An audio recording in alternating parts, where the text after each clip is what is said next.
पवारांचे दोन गट राजकारणात आत्ता सक्रिय आहेत। या दोन्ही गटांचं आपापसात जुळत नाहीये, पण त्यांना एकमेकांसोबत जुळवून घ्यायचंय, कारण जानेवारी महिन्यातल्या शेवटच्या आठवड्यात झालेली दुर्घटना ही काहींसाठी इष्टापत्ती ठरू शकते, तर काहींना यातून मार्ग काढायचा की नाही ते ठरवायचं आहे। मुद्दा आहे पवारांच्या विलीनीकरणाचा, पवार गटाच्या विलीनीकरणाचा।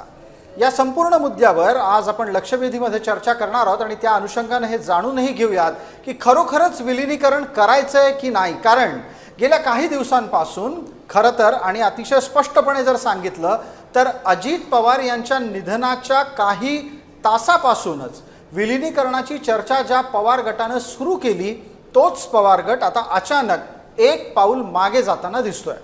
पवार गटाला विलीनीकरण नको, सध्या ती चर्चा नको असं म्हटलं जात असताना दुसऱ्या बाजूला राष्ट्रवादीने थेट सवाल उपस्थित केलाय की नक्की विलीनीकरण कोणाचं कोणात होणार।